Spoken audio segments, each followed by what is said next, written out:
what infrastructure do we need? Because we are working in the Albertine Graben that is relatively remote, and so we are looking at what pipelines do we need, how many wells do we need to drill, how is the road network, don't we need to improve it to create access and the like. So in development, you agree on what facilities you need, and then you start to produce when you have those facilities. Now, when you talk about the Lake Albert Development Project, specifically in relation to FID, it comprises of 3 main projects. One, it comprises of the Tilenga project. The second is the Kingfisher project. And the other project, which is a facilitator to commercialize these resources, is the East African Crude Oil Pipeline project. Now, the Tilenga project is a project to develop the oil that is located in Bulisa and Nwoya districts. So in that area, we have about 6 fields, 6 oil fields that are going to produce the oil from the Tilenga project.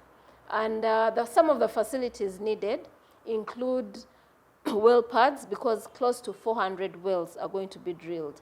In exploration, we had only 21 wells. In development and production, we are going to have 400 wells plus drilled.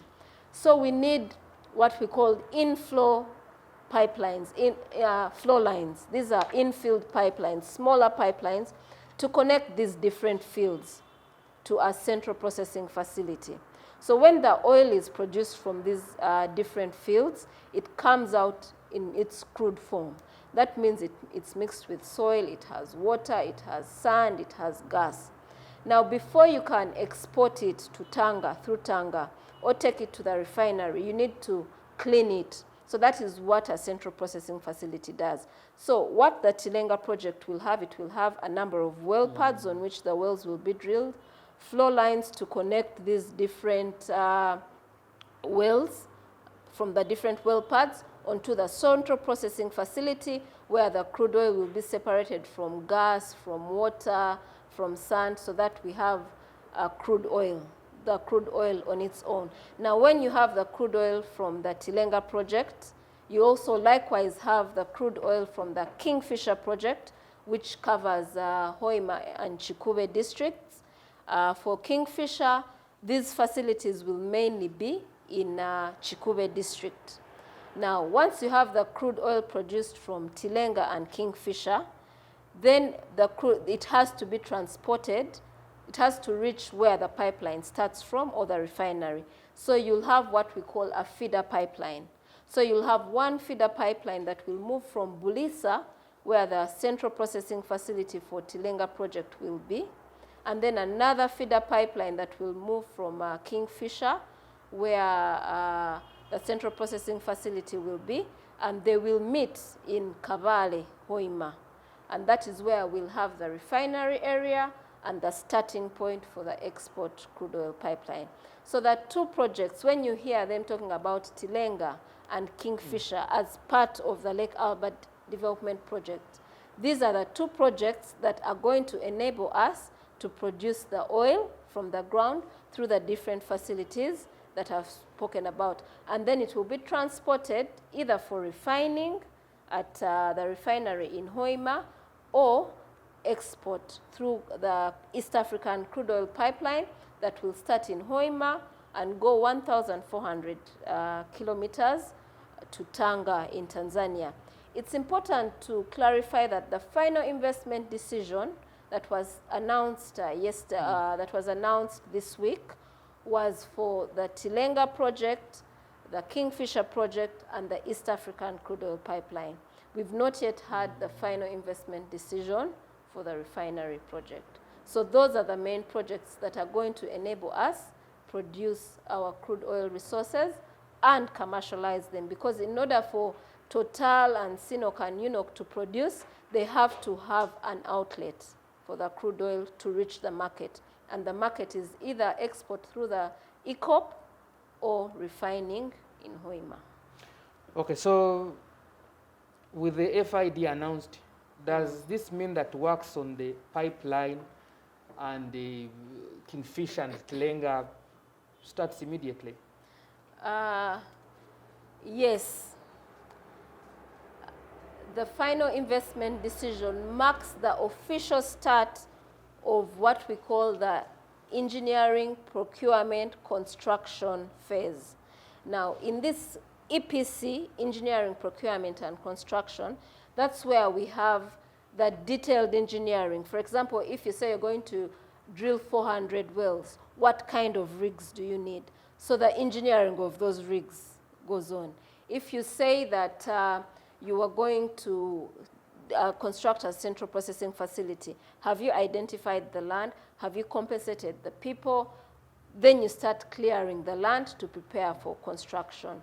So the announcement of the final investment decision is the official start of the construction phase, which has engineering, procurement, and construction.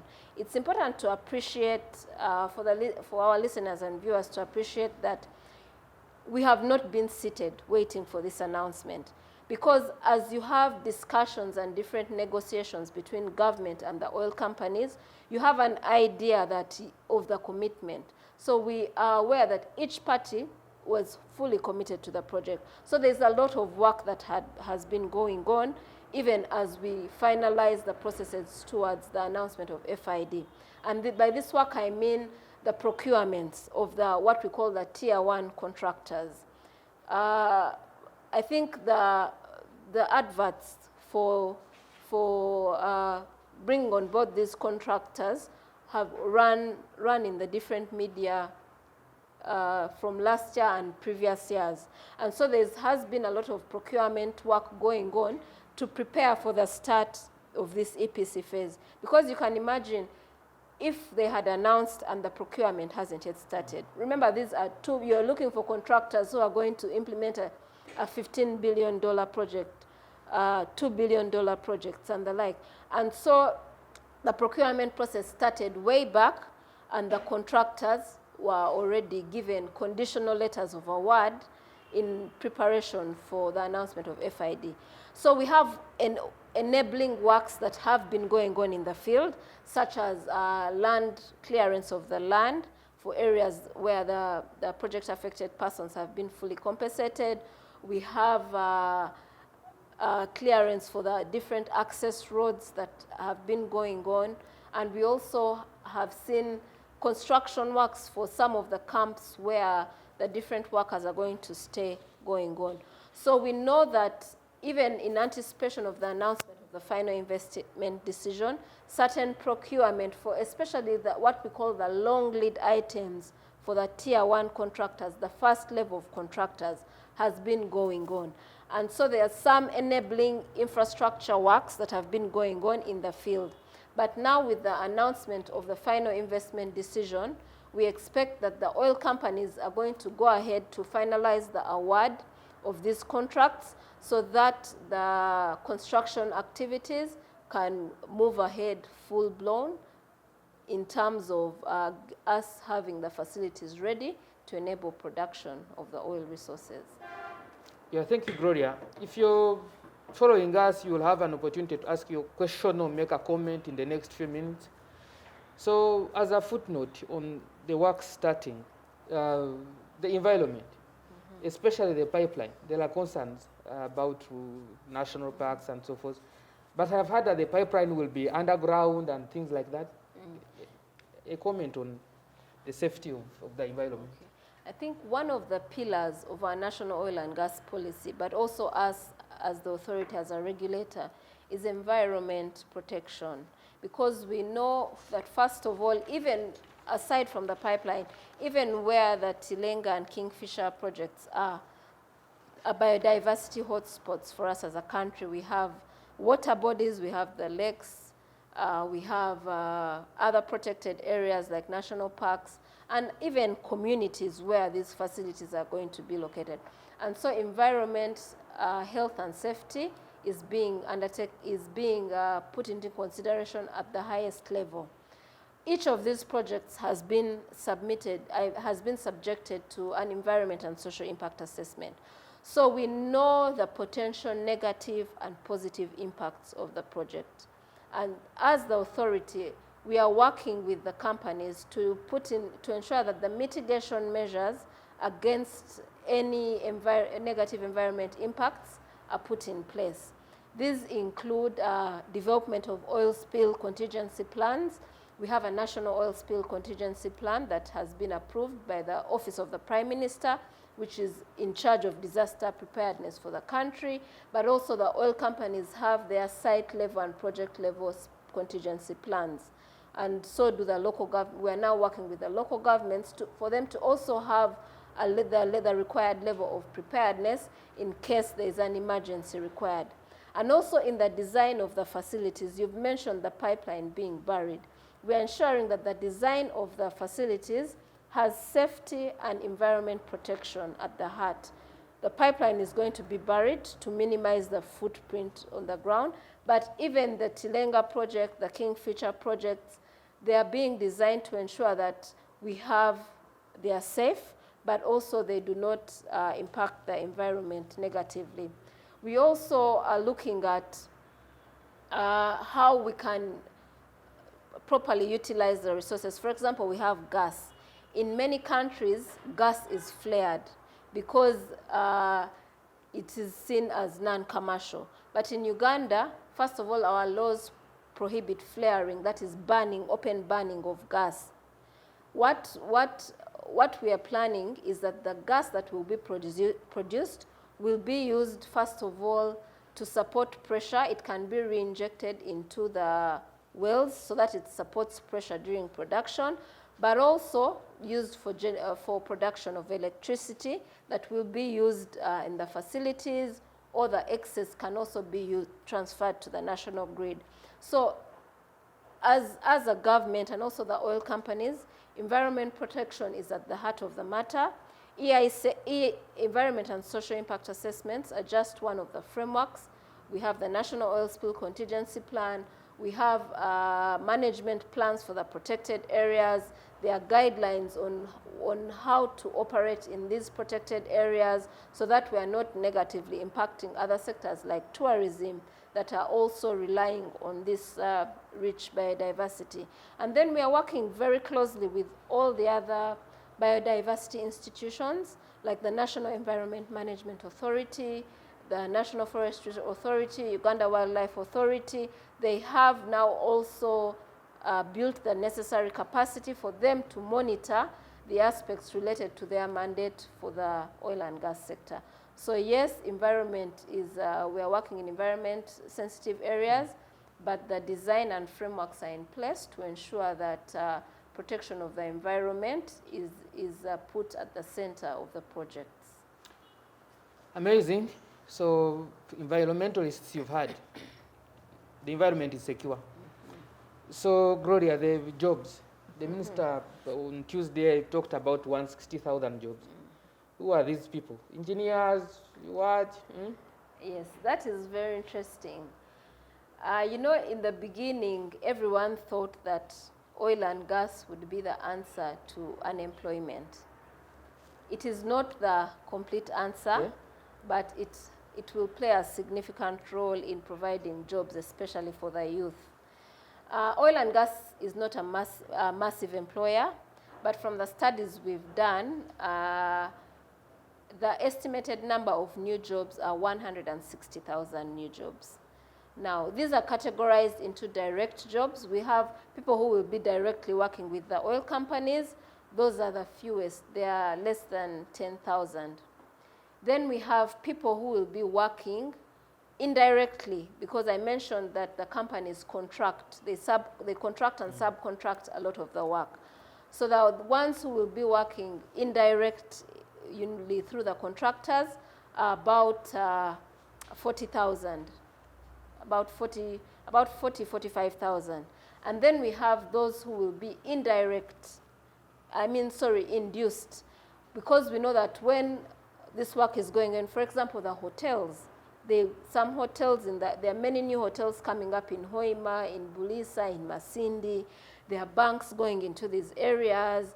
There are, people setting up facilities that will be used by the different service providers coming in. So we have the induced jobs. Those are the most. There will be at about over 100,000 induced jobs. And so that is how they've been categorized. But there's another categorization in terms of skill.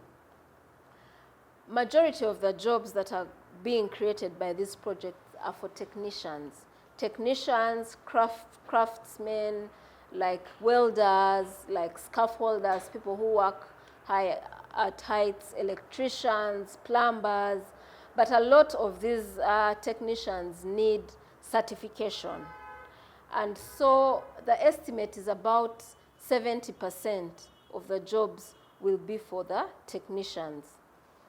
Now, what are we doing as government to ensure that we have technicians ready? Governments, first of all, set up the Uganda Petroleum Institute at Chigumba that has now acquired different certifications.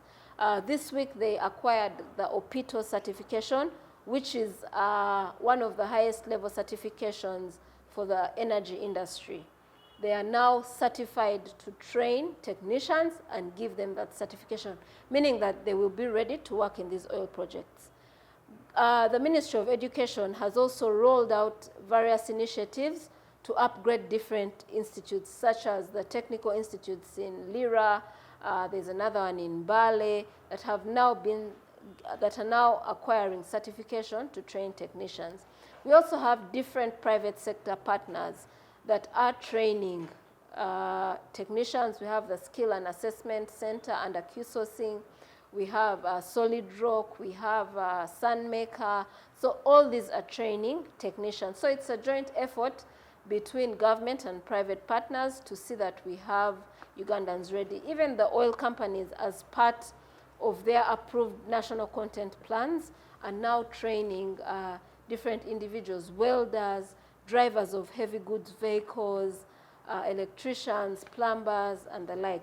So in case people are interested in the details, we have this broken down in the Workforce Skills Assessment Study that was done by the Ministry of Education around 2014. So we are getting ready for these jobs that are coming up in the sector. Wow, 160,000 jobs you've had. Direct, indirect, and induced jobs. So the issue of the supplier database, it's a common sentence these days, this national supplier database. Most of the people following us have startups, small IT firms, what. How do they access this database? How do they get pre-qualified? Okay, registration on the National Supplier Database is managed by the Petroleum Authority of Uganda, and it's an online process. So you go to our website, www.pau.go.ug. Under the link for national content, there's a registration link. It's free of charge. What you need is just to have the required documentation. As you mentioned, we have a lot of startups and SMEs, and it's important for us to formalize our business because, as we say, this is a high-value, high-risk industry. So they deal with businesses that have formal structures. So in order to register, you'll be required to submit your tax clearance from Uganda Revenue Authority, your NSSF clearance certificate to show that you're paying Social Security for your workers, your banker's statement, because they will not be paying you cash, they will pay you on invoice and through bankers. I think even audited accounts, details about your business, if you have examples of work you've done, how do you categorize your business, and the like companies that are registered on the NSD. So it's a requirement for law, so that we know that you're a formal company and we have the information and can also support through the process. In order to support companies register, we've done a lot of outreach both here in Kampala but also the operation areas, but we also hold supplier development workshops with the licensed companies to take them through how they can bid for contracts, what are the common mistakes, and then we also bring on board Ugandan companies that have supplied the oil and gas sector to share their experiences. You have had. Make sure your company is cleared by URA, URSB, NSSF. Go to the one-stop center on Georgia Street and sort out your issues before you apply. So lastly, Gloria, the excitement, $10 billion It's a huge thing. $10 billion is bigger than the economy of so many countries in Africa. So it has caused excitement amongst all of us. But we are not sure about the trickle-down effect. Is this money going to benefit Muntu Wawansi? The first clear, visible trickle-down benefit for the Muntu Wawansi, especially in those areas, is the improving infrastructure. The government took a strategic decision to invest in the road infrastructure in the area. UNRWA is developing over 700 kilometers of roads within the area. And some of these are already, they are in use. Like the president launched the road from Hoima to Bulisa, and I think one from Hoima to Chikube about 2 weeks ago. That is a clear benefit. I also said that we have 300 Ugandan companies that have supplied goods and services to the oil and gas sector even before this 10 billion comes into the country. So that is another benefit. The other area where we are exploring to see that the benefits are with the people are through the linkages with other sectors of the economy. We have now mapped out certain key sectors like agriculture, tourism, transportation and civil works, and are working with other partners to see how, as a country, we can explore these linkages so that, as a country, we have a bigger contribution to our GDP. Most of our Ugandans are farmers. Agricultural products are and some of the ring-fenced services for Ugandan companies. To have 4,000-man camps in Bulisa, in Chikube, and also along the pipeline route. We're going to have camps with thousands of people. These people have to eat, they have to use certain services. So we are exploring to see how, besides the direct benefits from agriculture and the like, we can also have other benefits from like tourism when those people come into the country, how the hotel services can be improved and the like. Secondly, in addition to that, as the authority, we are working with the African Development Bank. We are working on a project to build the capacity of SMEs along the East African crude oil pipeline route. Not that all the SMEs will provide goods and services to the companies, but we know that there's going to be influx of people in this region. So we want these SMEs to be ready for especially the indirect and induced benefits that are coming along. So that is how we will see the trickle-down effect to the ordinary person. When we start, or that is even before we start oil production, because this period of 3 years when the 10 billion is coming in is very important for us to see that Ugandans and Ugandan companies are actively participating. When we start production, the revenue that will be coming to government will be important for financing the government projects in different parts of the country, in health, in infrastructure development, and improving social infrastructure services to the people. So we believe that there's an opportunity to see the trickle-down effect right now if our companies are ready, if our people are ready, both through the direct, indirect, and induced benefits. We're already seeing the infrastructure development by government in these areas.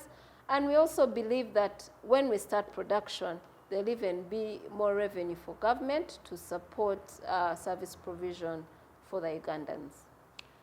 Thank you so much, Gloria.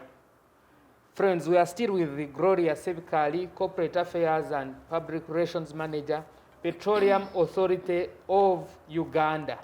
We are unpacking the final investment decision for you.